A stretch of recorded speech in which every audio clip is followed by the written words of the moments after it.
എല്ലാവർക്കും നമസ്കാരം. ഞാൻ ബിന്ദു രാജേഷ്. ഇന്ന് എൻ്റെയും എൻ്റെ പേരിൻ്റെ അറ്റത്തുള്ള ആളുടെയും കല്യാണം കഴിഞ്ഞ ദിവസമാണ്. കുറച്ച് പഴക്കമുള്ള കല്യാണമാണ്.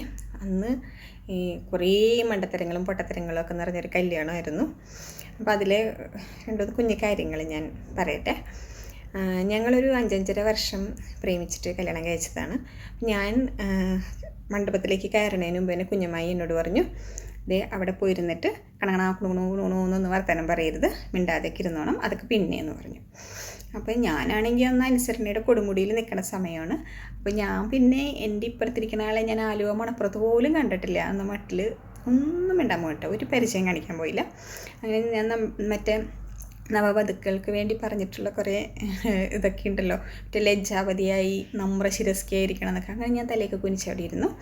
എന്നിട്ട് എൻ്റെ ഇപ്പുറത്തിരിക്കുന്ന ആളാണെങ്കിലോ കല്യാണത്തിനൊന്നും അങ്ങനെ പോണ ഒരു പതിവില്ല കേട്ടോ. അപ്പോൾ ആൾക്ക് ഈ ചടങ്ങുകളെക്കുറിച്ചൊന്നും ഒരു പിടിയില്ല. എന്നിട്ട് ചന്ദനം കൊടുത്തിട്ട് എന്നെ തൊടിക്കാൻ പറഞ്ഞ് കൊടുത്തു. അതെടുത്ത് സ്വന്തം നെറ്റിൽ തൊട്ട് വെച്ചു.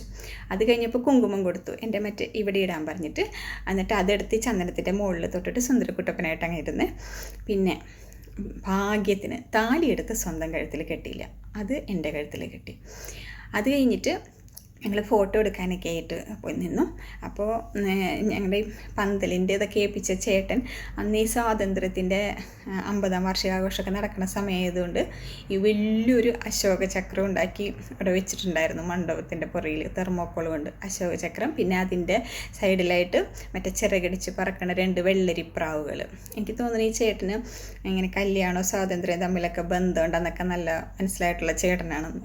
അപ്പം ഞങ്ങൾ അതിൻ്റെയൊക്കെ മുമ്പിൽ നിന്നിട്ട് ഫോട്ടോസൊക്കെ എടുത്തു. അപ്പോൾ ഓരോരുത്തർ ഇങ്ങനെ പരിചയപ്പെടാനും ഫോട്ടോ എടുക്കാനൊക്കെ വരുമ്പോൾ എന്നെ ഇങ്ങനെ നമ്മൾ പറയില്ല, ഇതാൾ ഇയാൾ അങ്ങനെയൊക്കെ ഇങ്ങനെ പരിചയപ്പെടുത്താം. അപ്പോൾ എനിക്ക് മിക്കവാറും എല്ലാവരെയൊക്കെ അറിയാം. ഞങ്ങളൊരു 5-6 പേജൊക്കെ കത്ത് എഴുതിയിരുന്നതാണ്. അപ്പോൾ പക്ഷെ ഞാനിങ്ങനെ ഒന്നും അറിയാത്തപ്പോൾ ആണോ എന്നൊക്കെ പറഞ്ഞിട്ടൊക്കെ നിന്ന്. അപ്പോൾ എൻ്റെ ഈ പെർഫോമൻസ് കണ്ടിട്ട് കുഞ്ഞമ്മായിയുടെ വരെ കണ്ണ് 2 തള്ളിപ്പോയി. കുഞ്ഞമ്മായി ഒട്ടും പ്രതീക്ഷിച്ചില്ല ഞാൻ ഇത്ര അനുസരണയൊക്കെ കാണിക്കുന്നു. അപ്പോൾ അങ്ങനെ ഫോട്ടോ എടുക്കലൊക്കെ കഴിഞ്ഞിട്ട് പിന്നെ ഊണ് കഴിക്കാനായിട്ട് പോയി. വിശന്നിട്ട് പോയി, നല്ല വിശപ്പുണ്ട്. രാവിലെ 1 സ്പൂൺ ഉപ്പുമാവട്ടെ കഴിച്ചതാണ് കേട്ടോ. എന്നിട്ട് ഊണ് കഴിക്കാനായിട്ട് ചെന്നിരുന്നിട്ട് ഈ കല്യാണം കഴിച്ചതിൻ്റെ ഒരു അസ്ക്യത എന്തുമായിട്ട് എനിക്കങ്ങോട്ടൊന്നും കഴിക്കാൻ പറ്റണില്ല. പിന്നെ ഈ ക്യാമറയൊക്കെ കൊണ്ട് ഇങ്ങനെ നിൽക്കല്ലേ, നമുക്കൊന്നും ശീലമല്ലല്ലോ. അപ്പം ഞാൻ വെറുതെ മറ്റേ കോഴി ചിക്കിച്ചകണ പോലെ ഇങ്ങനെ വെറുതെ കൈയിട്ടൊക്കെ ഇളക്കി അങ്ങനെയൊക്കെ ഇരുന്നു. എന്നിട്ട് ഞാൻ ഇപ്പുറത്തെ ആളുടെ ഇലയിലോട്ട് നോക്കിയപ്പോൾ എന്തിനാ 2 കറിവേപ്പില മാത്രമുണ്ട്, ഇലയൊക്കെ ഇങ്ങനെ ക്ലീനാക്കി വെച്ചേക്കുന്നു. അപ്പോൾ സ്വന്തം കല്യാണത്തിന് ഇത്ര ആക്രാന്തം കാണിച്ച് ഭക്ഷണം കഴിക്കുന്ന ഒരാളെ ഞാൻ അന്ന് വരെ കണ്ടിട്ടുണ്ടായിരുന്നില്ല. അപ്പം ഇങ്ങനെ ഇനിയും കുറേ ഇതൊക്കെ ഉണ്ട്. അതൊക്കെ ഞാൻ ഇനി വേറെ വീഡിയോയിൽ പറയാം.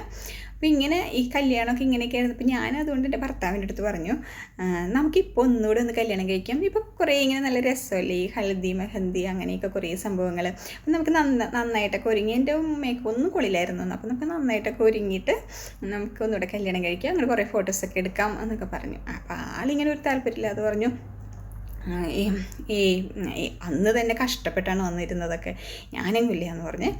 അപ്പോൾ ഞാൻ വെറുതെ തമാശയ്ക്ക് ഇങ്ങനെ വെച്ചു, വധു വേറെ ആളാണെങ്കിലോ എന്ന് ചോദിച്ചു കേട്ടോ. അപ്പോൾ പറയാം, എന്നാ നോക്കാമെന്ന്. എന്താ അല്ലേ, ഞാനാണെങ്കിൽ താഴെ വെച്ചാൽ തണുപ്പടിക്കും, തലയിൽ വെച്ചാൽ ഹെയർ ഡൈ പറ്റുമെന്നും പറഞ്ഞ് കൊണ്ടുവയ്ക്കണ ഭർത്താവാണ്. എന്നിട്ടാണ് പിന്നെ വെഡിങ് ആനിവേഴ്സറിയുടെ അന്ന് ഭർത്താവിനെ കുനിച്ച് നിർത്തി ഇടിക്കാൻ മാത്രം ക്രൂര മനസ്കയല്ലാത്തത് കൊണ്ട് ഞാൻ തൽക്കാലം വെറുതെ വിട്ടു. വൈകുന്നേരം ജോലി കഴിഞ്ഞ് ഇങ്ങോട്ട് തന്നെ വരുമല്ലോ.